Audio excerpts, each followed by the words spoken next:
ശ്രീ റജി ലൂക്കോസ്, താങ്കളിലേക്കാണ്. അങ്ങനെ വിഴിഞ്ഞത്തിലൂടെ ഭാരതം തലയുയർത്തിപ്പിടിക്കുമ്പോൾ ഇനി എന്തൊക്കെ സാധ്യതകൾ, നിരവധി സാധ്യതകൾ നമ്മൾ ഇപ്പോൾ തന്നെ ചർച്ചയിൽ പറഞ്ഞു കഴിഞ്ഞു. വാണിജ്യ വ്യവസായ മേഖലകളിലേക്ക് ഒതുപ്പ്, അത് മാത്രമല്ല കാർഷിക മേഖലയ്ക്കുള്ള നേട്ടങ്ങൾ, ഇനി പ്രാദേശിക അന്താരാഷ്ട്ര നേട്ടങ്ങൾ കൂടി. അനന്ത സാധ്യതകളുള്ള ഒരു തുറമുഖം ഭാരതത്തിന്റെ സാമ്പത്തിക അടിത്തറയ്ക്ക് കുറച്ചുകൂടെ ഊന്നൽ നൽകുന്ന വിഴിഞ്ഞം പദ്ധതി കേരളത്തിനെ സംബന്ധിച്ചോളം ലോകത്തിന്റെ നെറുകയിലെത്തുന്ന സ്വപ്ന പദ്ധതി. ഏതാണ്ട് 1.5 നൂറ്റാണ്ട് കാലത്തെ മലയാളികളുടെ ഒരു ചരിത്ര എന്താ പറയുക, ഒരു നിയോഗം പോലെ അല്ലെങ്കിൽ ചരിത്രത്തിന്റെ ഭാഗമായി മാറാനുള്ള ആഗ്രഹം സഫലീകരിക്കുന്ന ഇന്ന് വിഴിഞ്ഞം പദ്ധതിയുടെ കമ്മീഷനായിട്ട് എത്തുന്ന ആദരണീയനായ നമ്മുടെ പ്രധാനമന്ത്രി നരേന്ദ്രമോദിജിക്ക് സ്വാഗതം ചെയ്യുകയാണ്. അതിനൊരു കാരണം പറയാനുണ്ട്. ഈ കാര്യത്തിൽ ഒരു രാഷ്ട്രീയ ചർച്ചയിലേക്ക് കടക്കാനായിട്ട് എനിക്ക് ആഗ്രഹമില്ല. എന്താണ് വിഴിഞ്ഞം പദ്ധതി നമുക്ക് തരുന്ന സംഭാവനകൾ, അതിന്റെ റിസൾട്ട് എന്താണെന്ന് നമ്മളതിനെ കുറിച്ച് പറയാം. ലോകത്തിൽ സ്വാഭാവികമായ കപ്പൽചാലുകളുള്ള 3ാമത്തെ തുറമുഖമാണ് വിഴിഞ്ഞം എന്ന് പറയുന്നത്. ഇത് കണ്ടുപിടിച്ചത് 1852 അന്നത്തെ ഈ പറയുന്ന നേരത്തെ ശ്രീവാസ് സാർ പറഞ്ഞ പോലെ തന്നെ വിദേശ രാജ്യങ്ങളിൽ നിന്ന് വന്നിരിക്കുന്ന പല പായ്ക്കപ്പുകളും കപ്പലുകളും അതുപോലെ തന്നെ മറ്റ് അന്നത്തെ ഏറ്റവും വലിയ ഗതാഗത മാർഗം കടലായിരുന്നു. ആ കാലഘട്ടങ്ങളിൽ മുതലുള്ള ചർച്ചയായിരുന്നു. ശ്രീജിത്തിന്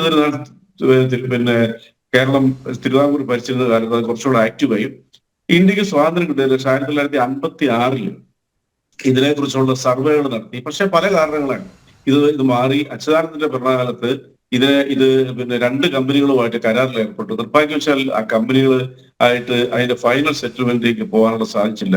ബഹുമാനപ്പെട്ട ഉമ്മൻചാണ്ടി സർക്കാർ ഇതിന് എപ്പോഴും ഒരു വികസനം എന്ന് പറയുന്നത് തുടർച്ചയാണ്. ഉമ്മൻചാണ്ടി സർക്കാരിന്റെ കാലത്ത് അദാനിയായിട്ട് കണ്ട് അതിന്റെ എഗ്രിമെന്റിലേക്ക് വന്നു, പിന്നെ തറക്കല്ലിട്ടു, പിന്നെ അതങ്ങനെ കടന്നു. അതിനുശേഷം 2016 ബഹുമാനപ്പെട്ട പിണറായി വിജയൻ മുഖ്യമന്ത്രി ആയപ്പോൾ അതിന് കുറച്ചുകൂടെ സ്പീഡ് വന്നു. ഇന്ന് അത് യാഥാർത്ഥ്യമായിരിക്കുന്നു. ഇനി മറ്റൊരു കാര്യം എന്ന് പറയുന്നത് മദർഷിപ്പുകൾ ഇന്ത്യയിലും ഏഷ്യയിൽ ഏറ്റവും കൂടുതൽ അടിക്കാൻ സ്വാഭാവികമല്ല, ആർട്ടിഫിഷ്യൽ ആണെങ്കിൽ പോലും ഏറ്റവും കൂടുതൽ വന്നുകൊണ്ടിരുന്ന 2 തുറമുഖങ്ങളിൽ ഒന്ന് നമ്മുടെ കൊളംബോ തുറമുഖമാണ്. ഈ കൊളംബോ തുറമുഖത്ത് വന്നിട്ടാണ് ഈ ഷിപ്പുകളിൽ നിന്നും അത് മറ്റ് ചെറിയ ഷിപ്പുകളിലേക്ക് മാറ്റി നമ്മുടെ രാജ്യം ഉൾപ്പെടെയുള്ള പല രാജ്യങ്ങളിലേക്കും ഇത് എന്താ പറയുക ട്രാൻസ്ഫർ ചെയ്തുകൊണ്ടിരുന്നത്. പക്ഷെ ആ ഒരു ചിത്രം മാറി. അതിന് ഭയങ്കര സാമ്പത്തിക ഇൻവെസ്റ്റ്മെന്റ് ഉണ്ട്. അത് മാറി ഈ മദർഷിപ്പുകൾ വിഴിഞ്ഞത്തേക്ക് വരികയാണ്. ഇപ്പൊ നിലവിൽ ഇത് കഴിഞ്ഞ ഓഗസ്റ്റിലാണ് ഞാൻ ആ പരിപാടി പങ്കെടുത്ത ഒരാളാണ്. അപ്പൊ അതിന്റെ ഫസ്റ്റ് ഷിപ്പ് മദർഷിപ്പ് വന്ന ഇനാഗുറേഷന് ശേഷം ഇപ്പോൾ ഏതാണ്ട് 281 മദർഷിപ്പുകൾ ഈ കഴിഞ്ഞ ചുരുങ്ങിയ 6-7 മാസം കൊണ്ട് തന്നെ വിഴിഞ്ഞത്ത് വന്നു കഴിഞ്ഞു. 5,89,000 കണ്ടെയ്നറുകൾ ഇപ്പോൾ തന്നെ ഓൾറെഡി തന്നെ അത് ഹാൻഡ് ചെയ്ത് കഴിഞ്ഞു. ഇനി ഇതിന്റെ 2-3 ഘട്ടങ്ങളിലൂടെ പൂർത്തീകരിച്ചു കഴിഞ്ഞാൽ വരാൻ പോകുന്നത് കാരണം 5-6 ലക്ഷത്തോളം കണ്ടെയ്നറുകൾ കൈകാര്യം ചെയ്യുന്ന ലോകത്തെ ഏറ്റവും മുന്നിലുള്ള ഒരു തുറമുഖമായിട്ട് മാറും. അപ്പൊ അതിന്റെ റിസൾട്ട് എന്താണ്? അതായത് നമുക്ക് ഈ മദർഷിപ്പുകൾ നേരിട്ട് അടുത്തുള്ള ഗുണം വെച്ചാൽ ഈ മറ്റ് തുറമുഖങ്ങളിൽ നിന്ന് വരുന്നതിനേക്കാൾ ഈസി ആയിട്ട് ട്രാൻസ്ഫർ ചെയ്യാൻ പറ്റും. അതിന്റെ സാമ്പത്തികം നമ്മുടെ രാജ്യത്തിലേക്ക് വരും. അതുപോലെ തന്നെ ക്രൂയിസ് ഷിപ്പുകൾ നിർബന്ധമായിട്ട് ഇനി വരും. ഒരു സംശയം വന്നു കഴിഞ്ഞിട്ടുണ്ടെങ്കിൽ കേരളത്തിന്റെ ടൂറിസത്തിന്റെ പൂവടെന്ന് പറയുന്നാൽ നമുക്ക് ചിന്തിക്കുന്നതിലപ്പുറമായിട്ട് വളരുകയും ചെയ്യും. അത് കൂടാണ്ട് തന്നെ നമ്മുടെ നാട്ടിലേക്ക് ഇറക്കുമതി ചെയ്യുന്ന അന്തർദേശീയ പ്രോഡക്റ്റുകൾക്കും മറ്റു കാര്യങ്ങൾക്കും വളരെയധികം ഏതാണ്ട് ഇപ്പോൾ കണക്ക് പറയുന്നത് ഏതാണ്ട് 28% നമുക്ക് വില കുറവിൽ ഇവിടെ മാർക്കറ്റ് ചെയ്യാൻ പറ്റും. ഇവിടെ നിന്നുള്ള സ്പൈസസ് നമ്മുടെ നാട്ടിൽ നിന്നുള്ള പ്രോഡക്റ്റുകൾ എല്ലാം വളരെ ഈസി ആയിട്ട് നമുക്ക് ലോകത്തിന്റെ വിവിധ ഘട്ടങ്ങളിലേക്കുള്ള എക്സ്പോർട്ട് നടക്കും. കൂടാതെ കണ്ട് ഒരു മെറൈൻ യൂണിവേഴ്സിറ്റി ഇപ്പൊ ആകെ ഒരെണ്ണം ഉള്ളത് കൽക്കട്ടയിൽ മാത്രമേ ഉള്ളൂ. കേരളത്തിൽ വരാൻ സാധ്യതയുണ്ട്. കാരണം ഈ തുറമുഖം എന്ന് പറയുന്നത് ഈ ഇന്ത്യയിലെ ഏറ്റവും വലിയ തുറമുഖമാണ്. അപ്പൊ അതിനുള്ളൊരു സാധ്യതയുണ്ട്.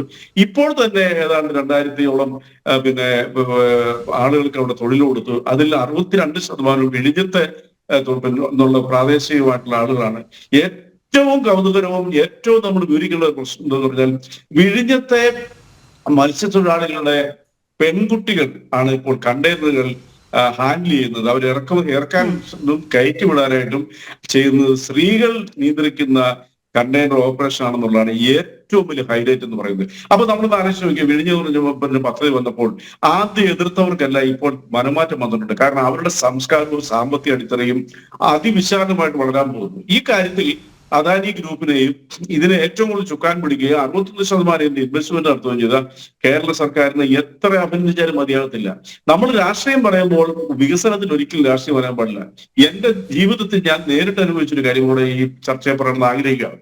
ഞാൻ അമേരിക്കയിലെ ഫ്ലോറിഡയിൽ ജീവിക്കുമ്പോൾ അവിടെ ഫ്ലോറിഡ എന്ന് പറഞ്ഞ എന്താ സംസ്ഥാനങ്ങളിൽ അതിന് ചുറ്റും കടലാണ്. അവിടെ എത്രയോ നിരവധി ആർട്ടിഫിഷ്യൽ പോർട്ടുകളുണ്ട്.